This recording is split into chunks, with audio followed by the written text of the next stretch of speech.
Hadirin jamaah rahimakumullah, demikian paparan yang telah disampaikan. Rasanya kok kurang gitu loh. Dan kita itu kok iri, ya.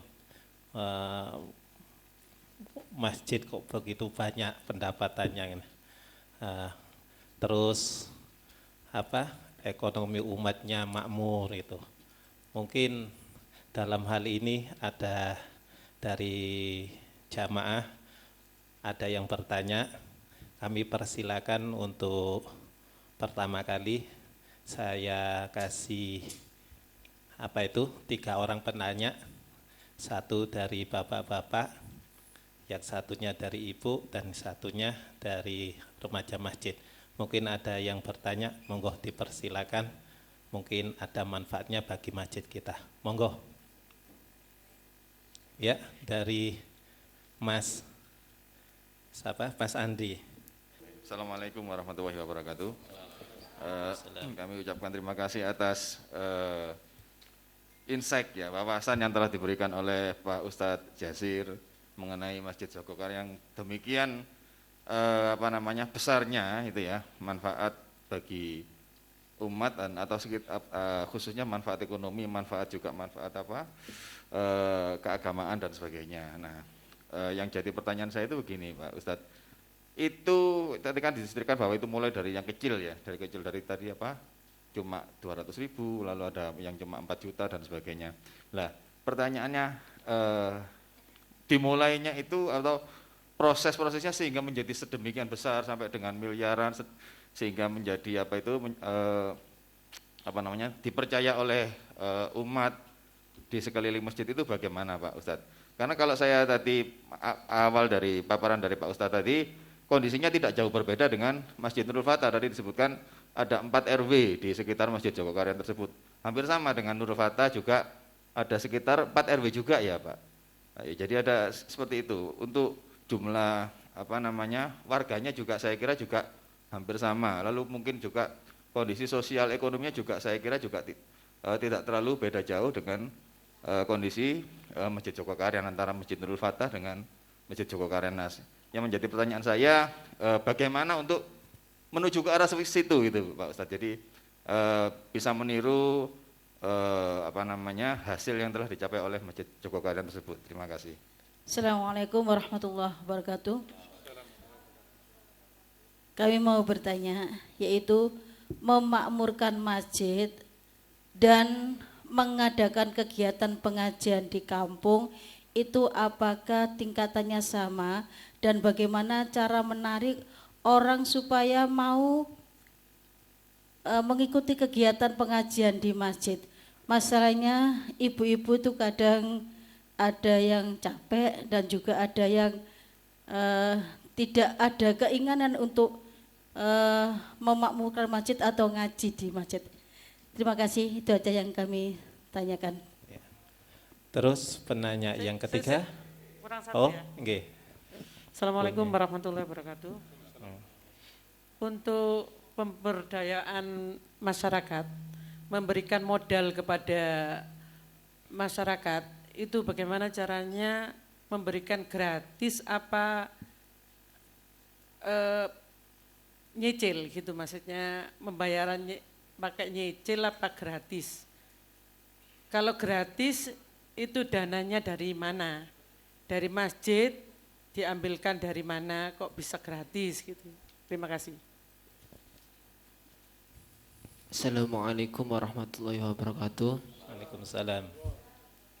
Maaf, yang kami tanyakan, bagaimana jika semisal dari takmir masjid atau remaja masjid sudah berusaha membuat kegiatan yang sekiranya itu menarik jamaah atau masyarakat, entah itu seputar olahraga atau sosial atau dan lain-lain, tapi jamaah itu hanya minat dari daya tarik itu aja, tapi enggak untuk hadir ke masjidnya. Tadi kalau untuk keolahragaan, ke sosial, mereka seperti tertarik saja di bidang itunya, tapi enggak ke masjidnya. Sekian dari saya. Terima kasih. Grogi dengan Jadi yang pertama kata kuncinya 2, ngurus masjid itu ikhlas dan kompak itu. Nah, karena problem masjid itu 3. Problem masjid itu yang pertama adalah otoritas. Kadang-kadang di sebuah masjid itu nggak jelas siapa yang pegang otoritas. Pak A setuju, Pak B nggak setuju. Jadi ide ini bagus tapi oleh yang lain tidak boleh. Jadi tidak ada otoritas yang jelas tentang ya kewenangan memutuskan.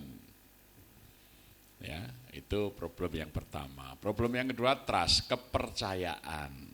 Kemudian problem yang ketiga adalah loyalitas jamaah kepada masjid. Nah, saya mulai dari bagaimana membangun otoritas. Otoritas ini dimulai dari otoritas keilmuan. Maka tadi saya katakan 3M. Yang pertama mencerahkan. Jadi harus ada sosok di masjid itu yang bisa menguraikan, menjelaskan tentang program-program yang disepakati ini berdasarkan ilmu, baik di dalam Quran, Sunnah maupun keilmuan yang lain, sehingga orang bisa menerima putusan itu dengan baik. Ya, satu contoh ketika kita memulai ya untuk pemberdayaan ekonomi, kita ambil dari misalnya infak. Nah, uang infak kok untuk bantuan modal usaha, infak masjid itu ya untuk ngurusi masjid. Ya. Nah, Bapak Ibu itu ngurusin masjid atau ngurusin jamaah dan masjidnya. Ya. Kalau uang masjid yang terhimpun hanya untuk bangunan masjid, itu bukan masjid, itu namanya candi Islam.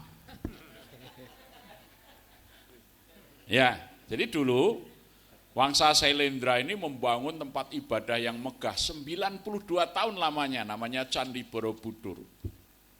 Orang-orang diperintahkan untuk mengumpulkan dana keagamaan bagi pembangunan candi itu. Tapi rakyat tidak menikmati agama itu. Apa yang terjadi ketika Islam masuk? Ditinggal agama itu, sehingga hanya menjadi tempat wisata hari ini kita saksikan. Cari orang Buddha di sekitar Candi Borobudur sekarang susah. Bahkan di halamannya ada musola, ada masjid. Demikian juga Candi Prambanan, ketika Wangsa Sanjaya membangun tempat peribadatan besar namanya Candi Prambanan. Sekarang cari orang Hindu sekitar Prambanan susah sekali. Jadi kalau ada pengurus masjid ke uang infak masjid hanya untuk beli lampu, memperbaiki pintu, mengecat ini, itu bukan masjid, itu candi. Bahkan membangun menara yang tinggi dan megah. Tapi tetangga nangis, anaknya mau bayar kuliah nggak bisa. Masjid tidak membantu bayar kuliah. Kalau di masjid saya robohkan, karena itu bukan masjid, itu candi Islam. Itu masjid yang tidak melaksanakan ajaran Islam. Itu. Loh, kita bisa memberikan dalilnya dalam Quran, dalam Sunnah, dalam sejarah. Anda mau? Coba itu sekitar candi situ orang Hindunya berapa? Ya, jadi kalau ada pengurus masjid, meskipun mungkin dia kiai, dia ustadz, tapi mungkin dia tidak belajar khusus tentang masjid. Ya, Profesor Nazarudin pernah menulis tentang menara, sejarah menara masjid. Jadi kenapa Nabi membuat menara? Jadi waktu itu ya azan Bilal itu harus menaiki loteng tetangga sebelah masjid supaya terdengar jauh. Satu saat tetangga masjid itu lagi bepergian, rumahnya dikunci. Jadi Bilal tidak bisa naik ke atap loteng untuk azan. Nah, karena kejadian itu Rasulullah memerintahkan dibangun menara. Tetapi ternyata Bilal itu hanya naik 5 waktu. Rasulullah yang paling sering naik ke menara. Adzan bukan. Rasulullah itu kalau pagi naik ke menara. Lihat jiran-jiran masjid itu kalau ada yang dapurnya nggak ngepul, Rasulullah turun datangi. Kenapa? Kamu nggak masak? Aduh, nggak punya gandum, nggak punya ini. Rasulullah panggil Fatimah putrinya. Itu kasih. Dia nggak bisa masak karena nggak punya gandum, atau menantunya sahabat Utsman bin Affan itu bantu. Karena kalau tidak mengajak memberi makan orang miskin itu mendustakan agama. Ara'aital ladzi yukadzibu biddin fadzalikal ladzi yad'ul yatim wala yahuddu ala ta'amil miskin. Itu diabadikan oleh para sahabat sampai ada fenomenal ya yang sering dikisahkan di pengajian-pengajian. Satu malam Umar bin Khattab naik ke menara. Dia lihat di sudut Madinah masih ada dapur yang menyala, kelihatan apinya karena dapurnya sudah rusak, tanpa dinding. Didatangi ternyata seorang perempuan sedang menanak sesuatu, sebelahnya dua anak yang tertidur tapi di pipinya ada bekas linangan air mata yang mengering. Sayyidina Umar bertanya, ibu masak apa tengah malam begini? Dibukakan pancinya, ternyata yang direbus batu. Loh, ibu masak batu untuk apa? Lihat ini. Dua ini anak yatim anak saya karena bapaknya sudah meninggal. Dari sore lapar dia minta makan. Aku enggak punya apa-apa. Untuk menghiburnya, dah kamu diam, aku rebuskan. Nanti kalau sudah empuk dimakan ya. Jadi sebentar, bu udah matang belum? Colok pakai batu. Masih keras, tunggu sampai lelah nangis dia tertidur. Umar bin Khattab langsung berlari mengedor pintu Baitul Mal yang dijaga oleh sahabat Abu Hurairah, minta diberikan sekarung gandum dan sekantong daging kering, dibawa ke situ, dipikul sendiri. Dikan, bu, batunya diganti, ini nanti kalau sudah mateng, anak-anak ini dibangunkan untuk makan. Perempuan tadi setelah sujud syukur berkata, alangkah mulianya kalau khalifah itu seperti tuan, bukan seperti Umar bin Khattab yang membiarkan anak-anak ini lapar katanya. Umar bin Khattab lari ke masjid, dia tersungkur sujud sampai bangun setelah Umi Maktum adzan. Jadi itu fungsi menara. Jadi kalau sekarang ada menara tinggi, takmirnya nggak pernah naik lihat kiri kanan. Ada nggak yang lapar tetangganya ini? Ada nggak yang susah tetangganya ini? Itu namanya candi, bukan masjid. Ini fakta sejarah yang harus kita pahami tentang menara masjid. Sekarang kalau Saudi Arabia itu membangun menara bagus, tidak ada masalah karena di sana anak-anak miskin, yatim terpelihara, tidak ada masalah. Lah sekarang masih banyak orang miskin, yatim menanak nasi aja susah kok masjid menaranya bagus. Bagus, itu enggak relevan. Ya, maka Islam itu surut di Indonesia itu jumlahnya enggak bertambah, jumlahnya berkurang. Digerogoti agama-agama lain yang melakukan upaya-upaya karitatif penyantunan. Ya. Jadi ini harus dipahamkan kepada para pengurus masjid tentang mengurus masjid. Jangan mengurus masjid seperti dulu mengurus candi. Yang dipikir pagernya, lampunya, menaranya, ya, aksesori masjidnya, dibiarkannya tetangga masjid lapar, dibiarkan tetangga enggak sholat tanpa pernah diajak, dibiarkan tetangga masjid bodoh karena enggak bisa bayar sekolah. Ya, nah ini kami mulai. Jadi waktu itu orang kaget juga awal-awal itu, loh Pak Ustadz kok uangnya untuk itu, kita jelaskan. Nah, akhirnya malah justru partisipasinya sangat tinggi, bahkan tidak hanya warga muslim. Ini satu contoh, ini menarik. Saya itu bagi WA masjid, hari ini ya, kalau ada yang terpapar COVID, kita tidak pandang agama. Ya, kemudian kita juga beri santunan. Ini saya share salah satunya kepada orang Tionghoa non muslim yang paling kaya di Jogja, namanya Haji Sukeno yang punya Muncul Group itu, ya, yang punya Jogja City Mall punya ini. Apa jawabnya ini bisa langsung saya tunjukkan ya. Sukeno, ini Sukeno muncul.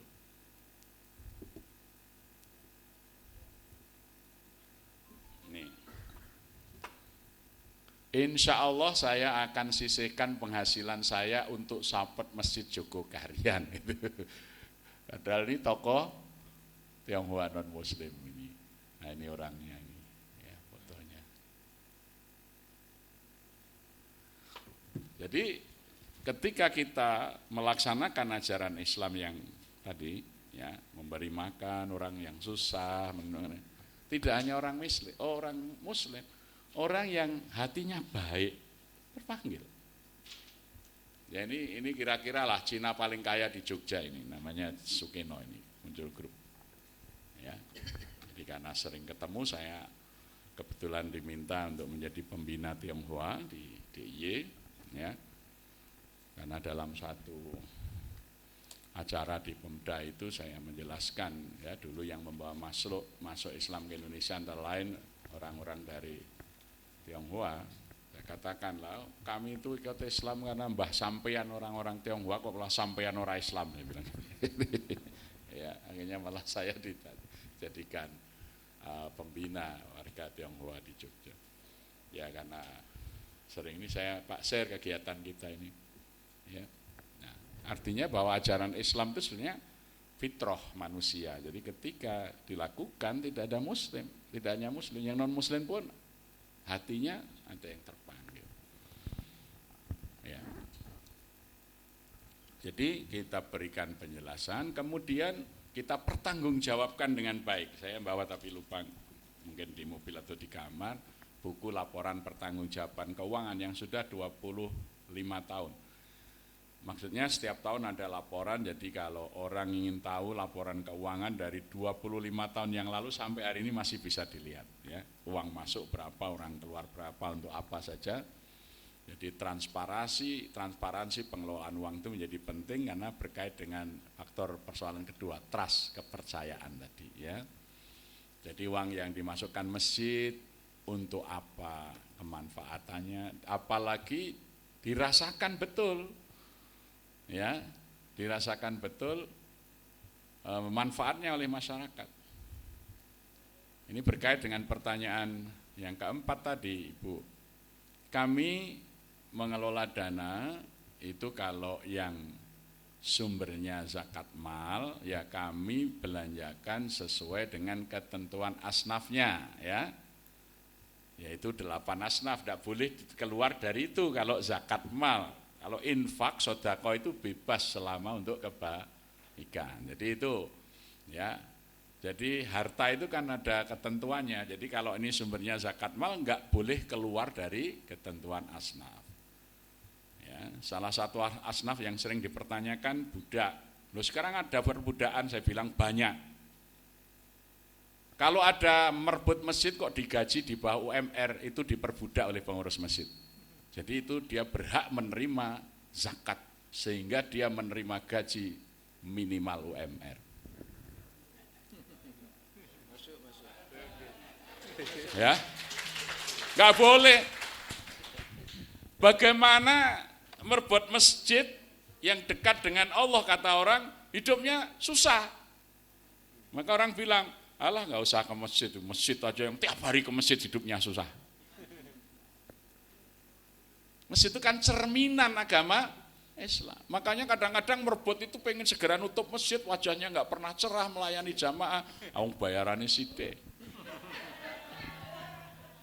Maka ketika saya di Gresik Mudar Arifin kemarin kita cari imam, saya umumkan, ya dicari imam, hafal Quran 30 juz, suara bagus, kami sediakan gaji pokok 10 juta satu bulan, yang daftar 1.300.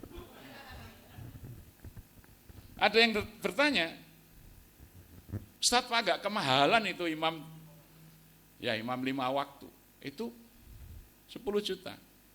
Masjid Mudar Arifin ini kapasitasnya kalau full 2.000 jamaah di dalam. Jadi kalau imam itu dibayar 10 juta, berarti satu hari hanya 300.000. Benar nggak? Dia ngimami 5 kali, berarti sekali imam honornya hanya 60.000.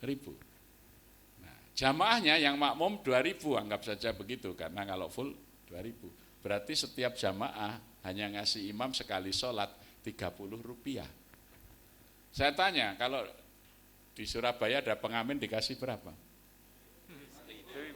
Lah Anda kan dermawan, masa pengamen enggak usah mondok, enggak usah ngapalkan Quran, jreng-jreng 5.000, 2.000. Imam yang hafal Quran bertahun-tahun mondok, kasih 30 rupiah, ini jamaahnya gila, kata saya. Bener nggak? Nggak menghargai orang yang hafal Quran itu.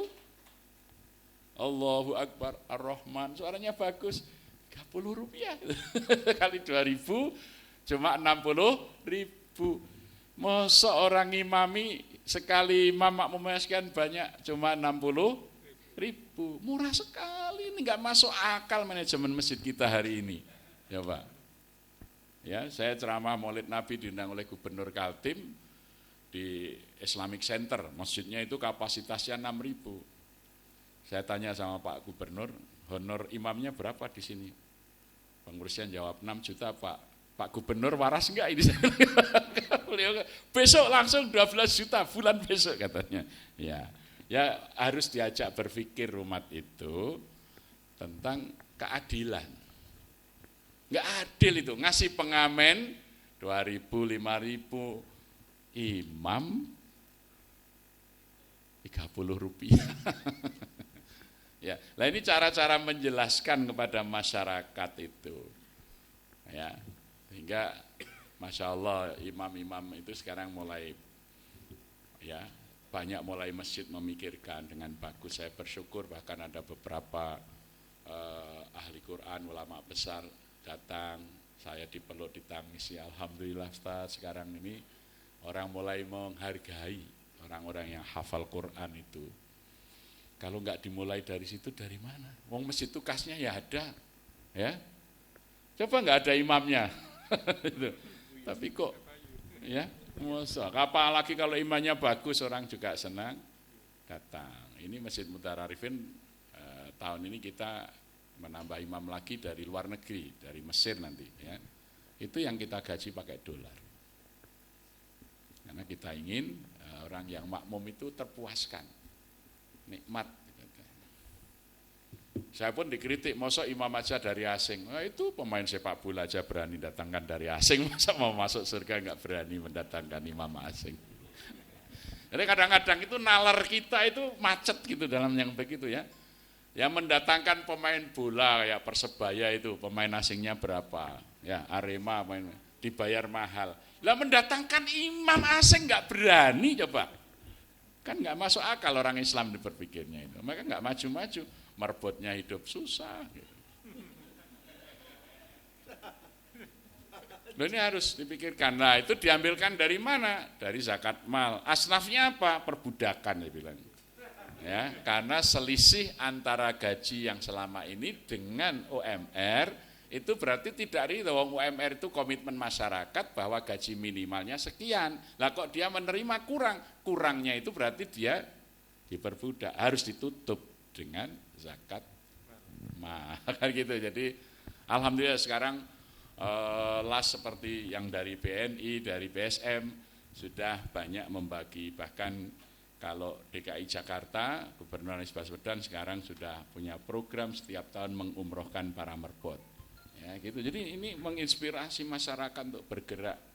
Karena selama ini mandek dianggap di Indonesia nggak ada perbudakan. Sumber perbudakan malah di masjid itu. Ya, orang yang merbot itu digaji sangat rendah. Penjaga SD aja digaji UMR. Ya. Penjaga gudang dijaga UMR, ini penjaga masjid yang jam kerjanya dari sebelum subuh ya sampai ini yang kadang-kadang tidak terperhatikan. Nah itu, jadi ini harus ada penjelasan ke masyarakat dan itu diterima dan partisipasi masyarakatnya tinggi. Di masjid saya dulu gitu, ada namanya Pak Cahyo itu, masih muda, dia pengusaha sukses. Mulai tertarik ke masjid karena anaknya aktif ke masjid. Setelah aktif ini saya bilang, kamu jadi imam. Wah, Pak Ustadz ngece, usah itu ngaji aja plegak-plegok suruh imam. Lah kalau kamu nggak bisa jadi imam, kamu bayar imam ya. Nah, berapa sebulan? Nah gitu, akhirnya yang bayar dia kan gitu. Jadi kita harus berbagi, ya. Orang yang kaya nggak bisa ngimami, bayar imam gitu loh. Jadi gendong ini gandeng geret namanya, itu loh, ya. Kalau nanti institusi masjid sudah punya uang ya dibayar oleh masjid. Kalau belum carikan sponsor imam itu. Itu cara yang kami lakukan. Ya. Berat loh jadi imam itu berat. Pertama, dia harus ada di masjid sebelum waktunya. Nah, dan ini yang paling sulit itu. Kalau soal bacaan saja mudah, tapi saat dia harus berada di masjid sebelum waktu sholat. Wah, mau pergi sebentar, saya ingat jam sekian sudah harus ada di masjid. Oh, itu paling berat itu, ya. Jadi imam rawatib itu. Nah, oleh karena itu mesti dipikirkan, ya, imam, kemudian muadzin, merbot. Jangan sampai orang, mohon maaf, bekerja di masjid kok tidak mencerminkan Islam dijalankan di masjid yang merupakan sumbernya Islam tadi, ya. Ini. Belum lagi sudah jamaahnya, mohon maaf, cerewet, tar merbotnya dimarah, ini kurang bersih padahal gajinya sedikit, sudah dibully terus sama jamaah, ya. Ini. Jadi kalau kami begitu penjelasan dasarnya agama apa, ininya agama. Nah, kalau untuk modal usaha kami dari zakat itu tidak kita ambil, tetapi dari infak dan sedekah. Ya, dan itu semuanya adalah qardul hasan, pinjaman kebajikan. Dibayar alhamdulillah, tidak dibayar ya dihalalkan. Dan tidak perlu ditagih, nanti ditagih malah nggak ke masjid lagi. Tetapi kalau dengan pembinaan yang terus, kenyataannya kami lebih bagus dari BMT. BMT itu banyak yang macet. Dari Qardul Hasan yang kami lakukan ternyata kemacetan tertinggi itu cuma 17%. Artinya justru orang itu karena nggak pernah ditagih, diberikan dengan ini mereka merasa kepotangan, itu istilahnya kalau orang Jawa ya, lebih enak. Jadi kesadaran untuk mengembalikan itu malah tinggi, ya. Jadi tidak dikejar-kejar untuk mengembalikan, tidak ditanya-tanya kapan dilunasi, enggak. Jadi ya kesadaran yang kita bangun dengan pembinaan keagamaan tadi. Jadi satu paket. Insya Allah kalau orang sholatnya berjamaah tertib itu juga dalam hal muamalah juga akan menjadi baik. Jadi ya diprioritaskan memang tadi, makanya urutannya aqimis sholat dulu.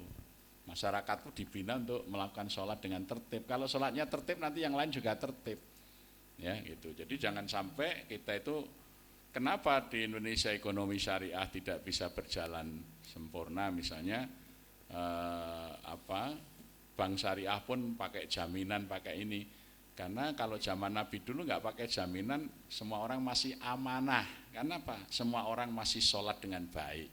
Ya, nah ketika sholat tidak baik, amanah itu hilang. Maka ya kalau orang jaminan, ya bank syariah bangkrut kabeh kan gitu. Jadi makanya landasannya dimulai dari aqimis sholat dulu, menegakkan sholat. Karena inna sholata tanha anil fahsyai wal mungkar. Jadi basic utama gerakan masjid adalah menjamaahkan masyarakat ke masjid. Insya Allah kalau orang sholat subuhnya tertib, berjamaah di masjid, amanah. Gitu. Jadi kalau orang berat sekali sholat berjamaah subuh itu ya susah untuk amanah. Nabi mengatakan, inna asqala sholah alal munafikun as-sholatul isya wa sholatus sub, kan gitu.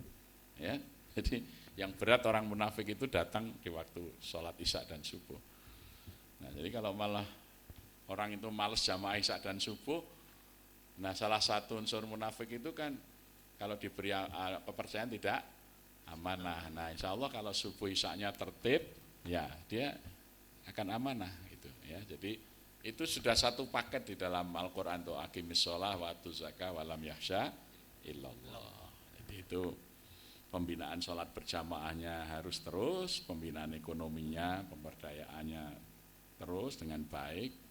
Ya, jadi insya Allah ini akan berjalan. Jadi problem yang pertama itu adalah pemahaman kepada masyarakat. Ini otoritas keilmuan. Jadi harus bisa setiap program masjid ini dijelaskan sehingga setiap pertanyaan orang itu bisa kita jawab tadi. Kok bayar imam sekian? Kok ini ya? Kita jelaskan, kita berdiskusi, kan orang akan menerima dengan baik. Nah biasanya kadang-kadang masjid itu kurang bicara dengan jamaah. Ya, biasanya yang dibicarakan kan kajian-kajian yang tidak menyentuh kehidupan bersama sehari-hari, terutama berkait dengan di masjid tadi ya.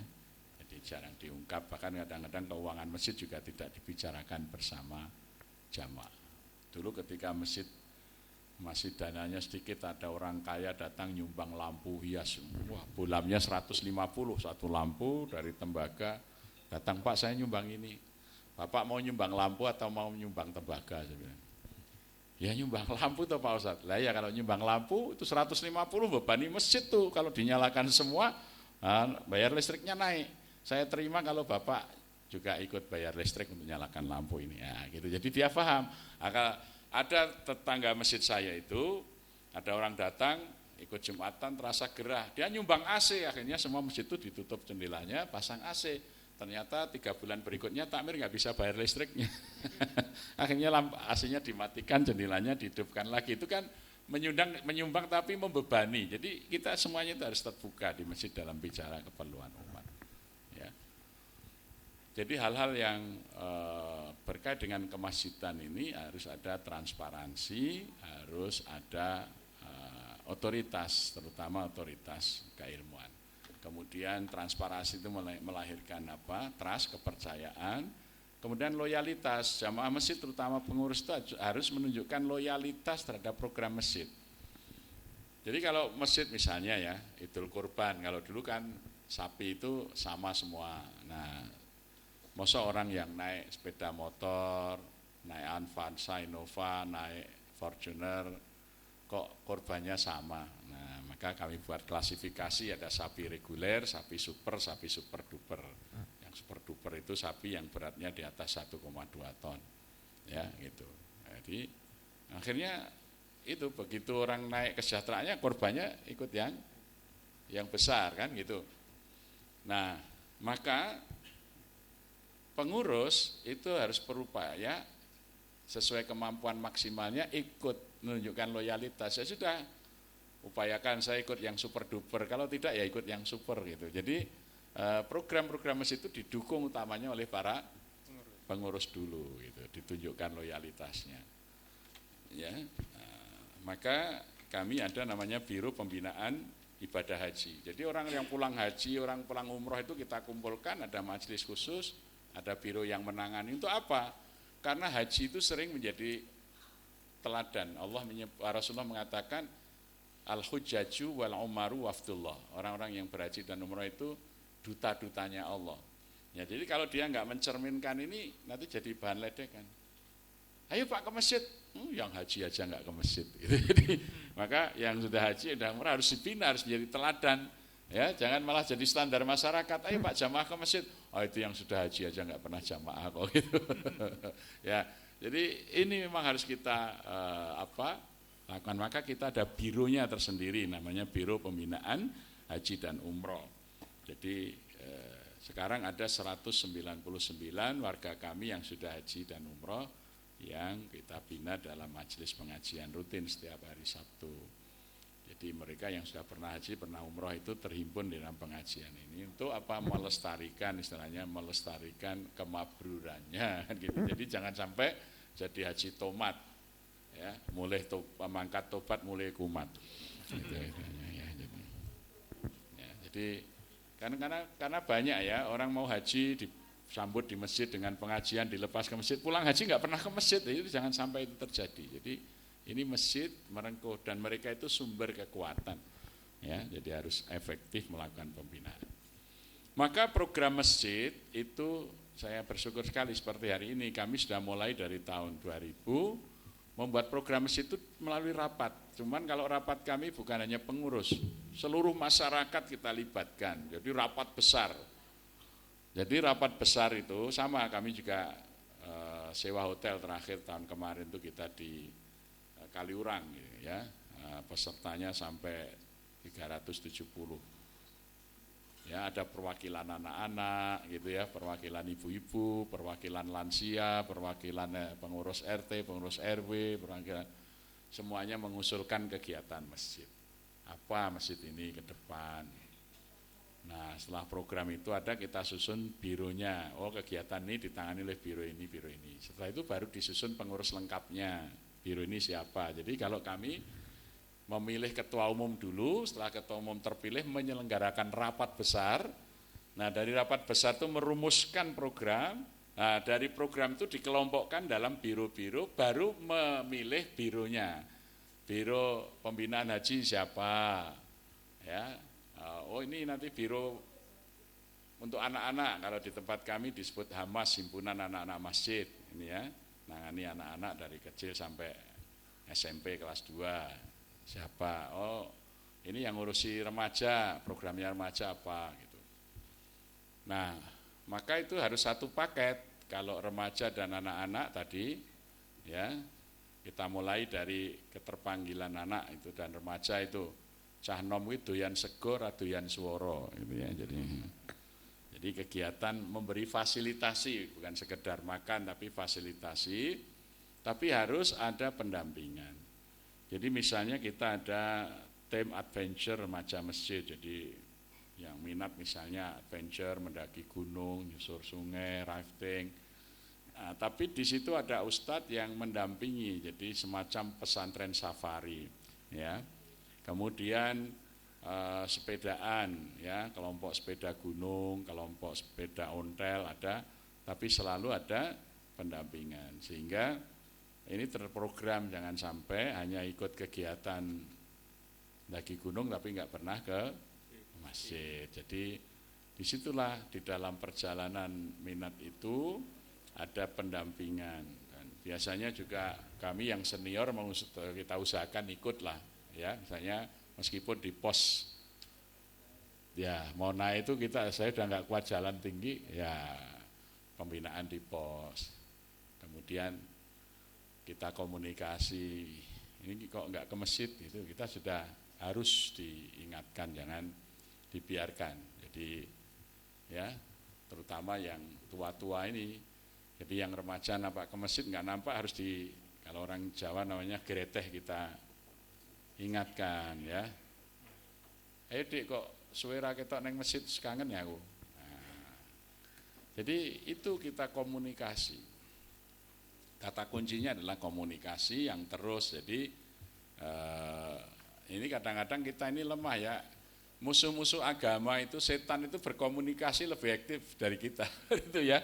Orang yang ngajak ke masjid jarang-jarang. Sementara ngajak kemana-mana banyak. Jadi orang yang ngajak ke masjid itu harus terus lebih aktif ya, mengajak. Kalau kita enggak mengajak, ya orang lain yang akan mengajak ya. Remaja itu kita tinggal berapa minggu aja, kalau enggak diperhatikan tahu-tahu sudah keluar jalur itu ya. Jadi memang harus terus ya, seperti orang tua kepada anak itu. Jadi harus ada komunikasi yang efektif ya. Kemudian peneguran itu jangan dilakukan sembarang orang. Jadi dari anak-anak sampai remaja itu kita punya aturan. Jadi misalnya anak ribut di masjid, tidak boleh orang tua langsung negur. Itu nanti dia lapor kepada pembina Mas. Itu tolong anak yang itu nanti yang membina yang memang itu. Karena tidak semua orang punya ilmu menegur anak ya. Karena pendidikan itu 3 basic ilmu ya. Jadi yang pertama yang harus dimiliki oleh seorang pendidik ya adalah pedagogi, ilmu kepengasuhan. Bagaimana mengasuh anak usia remaja beda-beda. Maka kalau di institusi keguruan dulu ada ilmu namanya pedagogi. Nah, kemudian yang kedua adalah didaktik. Bagaimana merancang tahapan-tahapan atau marhalah pendidikan. Ya, untuk orang awam ini dulu. Jadi jangan sampai kita ini mengikuti ceramah dari kecil sampai besar ya begitu saja, tidak pernah ada peningkatan pemahaman karena memang tidak pernah direncanakan pemahamannya. Ya. Jadi ilmunya Islam itu dari anak sampai orang tua itu enggak bertambah. Ya. Karena apa? Ngajinya sebut Isra Mi'raj ya begitu, Maulid Nabi ya begitu. Jadi dia tidak ngerti, tidak tambah kehidupan keseharian, nah itu tidak meningkat. Bahkan dulu awal sekitar tahun 2000-an itu saya merintis namanya Kurma, keluarga alumni remaja masjid, anak-anak yang dulu aktif dan bapak-bapak muda. Menarik sekali ketika kita jelaskan hal yang sehari-hari, misalnya mandi besar. Ternyata banyak bapak-bapak yang sudah nikah nggak ngerti caranya mandi besar, taunya hanya keramas saja. Jadi ya, lah ini contoh sederhana materi yang berkait dengan kehidupan sehari-hari saja nggak paham.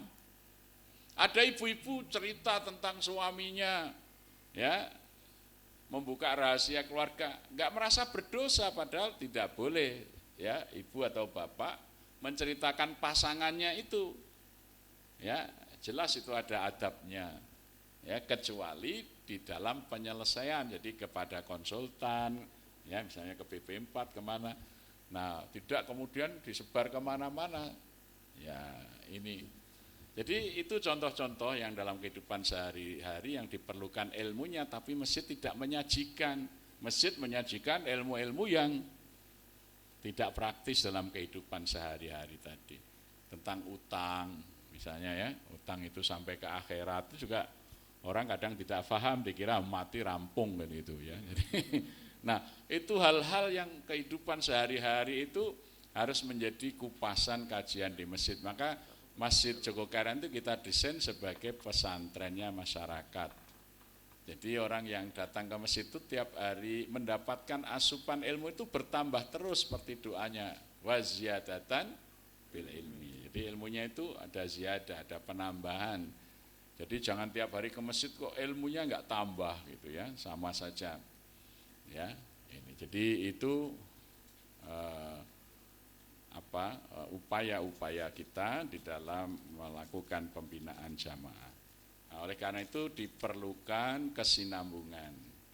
Kalau pengurus masjid kami itu periodenya 4 tahun sekali, maka di atas pengurus masjid ada Dewan Syuro. Ya, kalau dulu saya ketua umum, seharusnya hanya 2 kali, tapi dipaksa 3 kali karena ada program besar. Maka setelah itu saya di Dewan Syuro kita memberikan garis-garis peringatan, ya penjelasan hal-hal yang diperlukan. Jadi itu ya, yang saya perlukan. Terima kasih sekali. Monggo insya Allah kalau materi nanti bisa saya kirim lewat email ya. Saya dikasih email, saya emailkan, jadi bisa. Dan nanti Kementerian Agama sudah akan membagi ke seluruh wilayah Indonesia itu melalui Bimas. Karena buku sudah jadi, bahkan kemarin covernya juga sudah saya diminta juga pendapat covernya seperti ini dan lain sebagainya. Terima kasih, mohon maaf Yai semuanya, saya kalau ada hal yang kurang berkenan. Assalamualaikum warahmatullahi wabarakatuh. Waalaikumsalam warahmatullahi wabarakatuh.